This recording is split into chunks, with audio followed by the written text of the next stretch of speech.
My name's Rosh, and I am the co-owner of Loom, and we are very lucky today because we have the most important person in my life, which is my mum.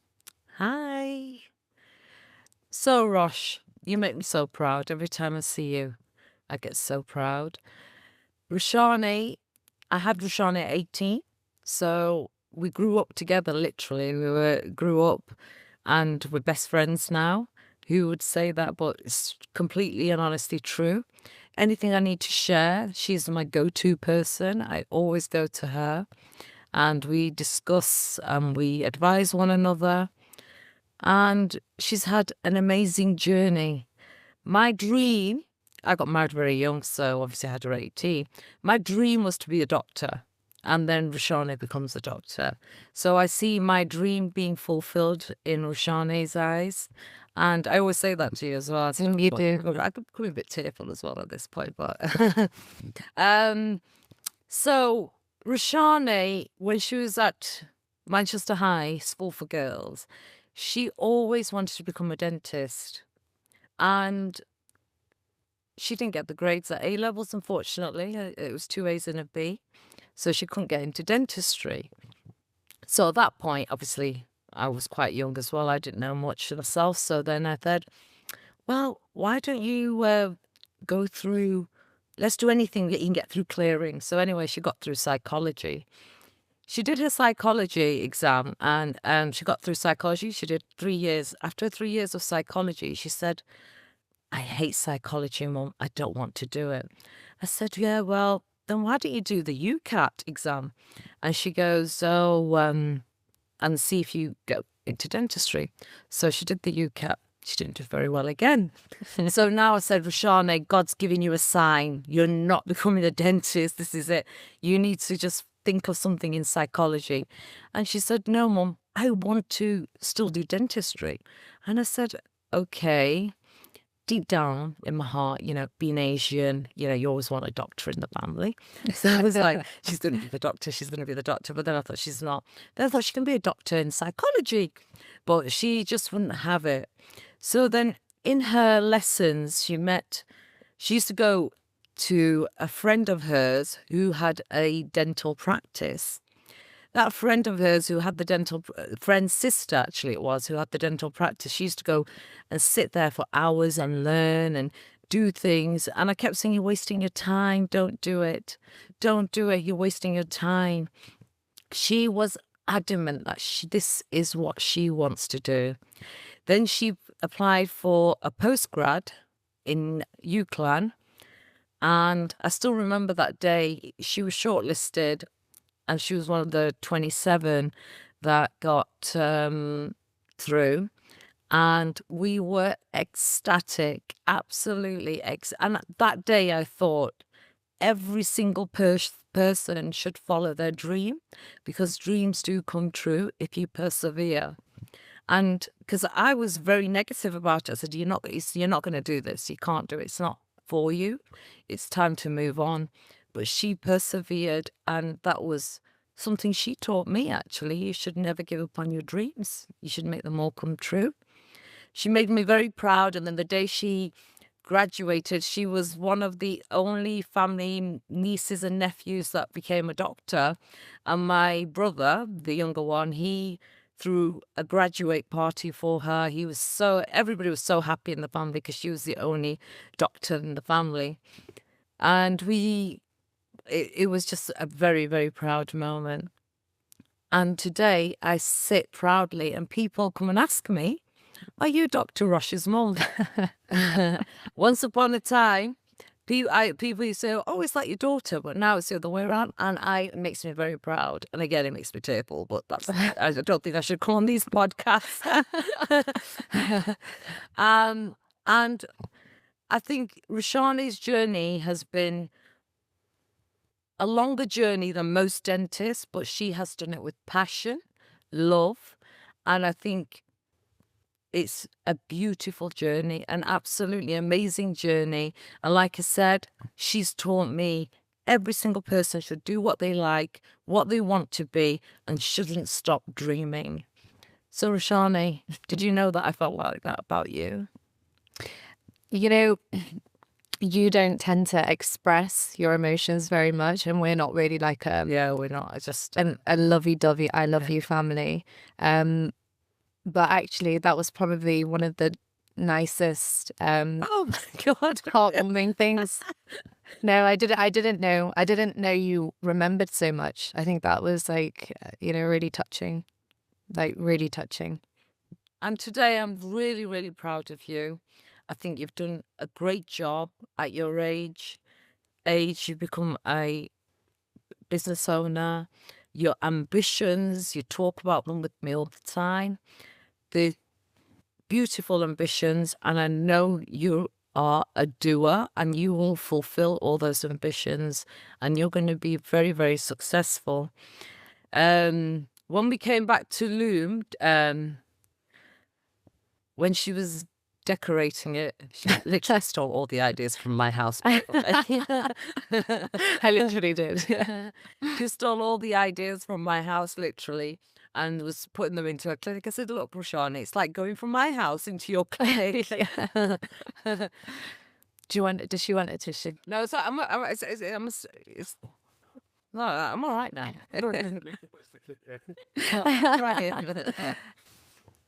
My mum, she's not really an emotional. Emotional, you see, so that's why she's in better chance.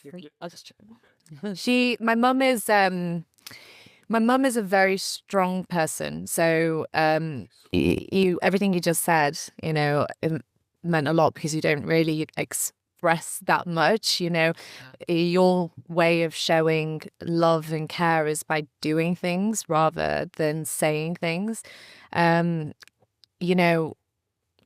I know that you didn't get the same opportunities as me, and you have no idea, watching you grow up in your strength and things like that. It was the reason I knew that I was capable of doing it, because it is, for a girl like me, I felt I was very, very normal, but your support, and I know you said you can't do it, but really you did actually always tell me that I could do it. at the time, You did. I know you had your reservations, and that's okay because you just were trying to protect me, but actually the main reason I've always done this is because I want to make you proud. and you do. Yeah. Anyway, Okay. it's actually getting quite emotional. I'm alright. Don't put this in, guys. This is just embarrassing. No, like, oh God. This is already. In our household, it was like us three, my sister, my mum, and I. And I genuinely, the whole time, I wanted to make her proud. It took a lot for you to put us through an education. And I know how hard you worked to do that. I know that you worked from morning till night to make sure that we were two educated women. And I know one of the most important things you taught us was only to always depend on yourself. And if you have yourself and you have a good education and a profession, then you're always going to be okay. That teaching was always at the back of my mind. So that jump from psychology to dentistry, that strength, that purely came from everything that you taught me. And I know you weren't the most verbal all the time, but you were so strong in your actions. There was no way that I wasn't going to learn that or copy those actions from you. So the fact that you didn't fulfill it, but you wanted one of your daughters to fulfill it, for me, I would die a happy person knowing that I fulfilled that for you. Oh, I love you. Mum, you've jumped from quite a few professions, but then you jumped into property, and that's probably, like, I would say, where you excelled the most. You always did really well in everything that you did. You were a great friend, you're a great look at the house, you're a great interior designer, you're a great mother. But when you jumped into property, you kind of got into your own a little bit. And I know it was a little bit scary at the start. And when you did it, because you're in such a different environment, you just grew. So you can tell me, like, how that happened for you and what was going on in your mind going from one job to property and how you excelled in that. To be honest, property started for me. I was given an opportunity, and for me, being a single parent, any opportunity I would avail. And I am very ambitious. Whatever I've always wanted to do, and you've seen that, I will not stop until I get to where it needs to be. And I see that in you as well. And that's why when I see Loom doing so well and people recognizing me as your mother now, and not you, my daughter, but I'm your mother, it makes me really proud. And then that is itself, I think, is again a dream, an ambition. Being recognized by your children is another really success for me as well, because when I go my friends now say, you must be so proud of, and I'd probably never tell you how proud I am of you. And you have really my doctor dream you fulfilled. You're gorgeous, you look after yourself, you always there when I need you, any sort of advice, you're there. I mean, you do sort of sometimes tell me how to pronounce English words. And I'm like, really? But the way you do your makeup, she said, Mom, you've got one style, change it. So she's always telling me how I should dress, how I should look. And I've learned a lot from you as well, because you always bring the young me out of me, and I want you to do every single thing that I ever dreamt of or wanted to do. I want you to do it and enjoy your life and have the best life ever and carry on making me proud. Because when the other day when I went to an event, 3 people must have said to me, are you Dr. Rush's mum? And I was like, oh yes, oh yes. And I was like, this is good, this is good. She still has to promise me my teeth, which I'm waiting for, the veneers. And I can't wait to come and get them done from you as well. So, Mum, you are doing property at the moment, and as a woman in property, that's not the easiest thing. And not just that, you did it whilst you were raising 2 children as a single mum. Tell me your journey and how you managed to push through that. So, journey was difficult because obviously property is long hours, and I had to work with a lot of men, which was back in 2007 when I started the property business. I would say I went to this event one. I'll tell you a story actually. I went to this event once and I asked a colleague to go with me, obviously, because I had no husband. So I said to my colleague, will you come with me? She was a female too. And when we walked in, there were 300 men and we were the 2 women. For a second, she was a gorgeous colleague as well. For a second, we were like, oh God, this is so male-oriented. What do we do? But everybody's eyes were on us and we thought, right, we can do this. And I think that day I grew and I realized I am, just because I'm a woman, I'm no less. So we went through that event, everybody had a chat because we were the minority. So all the men were having chats with us and we were discussing things. And I realized, oh my God, I can do this. About 6 years later, I went to another event, similar to that, a property networking event. I'd say 20% were women. And now, obviously, I deal with from the contractor, labourer, all the way to the bank who funds the property. And it's been an incredible journey. And I still work with loads of males all the time. And I think it's been good for me. I think it's made me stronger. And the males respect me, because if I was one of those types of women who would get all worried and nervous and start crying if the man spoke a bit louder, I'd just give it them back.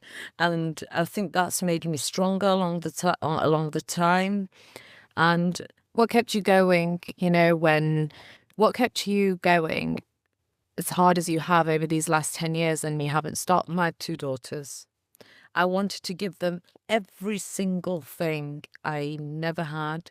And I wanted to have, because it was you 2 that wanted to move out of our old house and want a big house. And these 2 really said, we want a bigger house, we want to live in a bigger house. So again, everything I've ever done is for you two, because my two girls are my world, and I want to give them every single thing I've never had myself, and I will continue doing that. And success is good. It's success. If you be successful, it's a good achievement and you feel good. I still remember when you two were growing up and I couldn't spend much time with you. I take you to Dubai every year for 10 days and we'll stay in the same hotel. And they were the best 10 days of our year. And then again, when I used to feel guilty because I couldn't spend time with you, I used to take you to Zara every weekend, and whatever you wanted I used to buy you, because I felt so guilty again because I couldn't give you the time. But everything was about you two, and always will be, because you two are so precious to me. And now when I see you two being so successful, I think all my hard work has been paid off. So, having watched your journey and watching you work so hard and providing us with so much and the lessons that you've taught us, naturally, I will always work hard. I'll always work hard, not only for myself, but for you. And I think the things that I've seen is that I've taken on whilst I was building Loom was never give up. Make sure the next day is always a fresh day. Business is not just about showing up once, it's about consistency and doing your best every single day. And every problem has a solution. So I don't think Bloom would be where it is today without the grit and hard work that you have taught me. I don't think I could have took it to that level with Gurpinder. I think it's the things that you have taught me which have allowed me to stay consistent and persistent on the good days, on the bad days. I'm really grateful for the things that you taught me. I don't think I would have been a strong woman without it. I had to model off a strong woman to become a strong woman.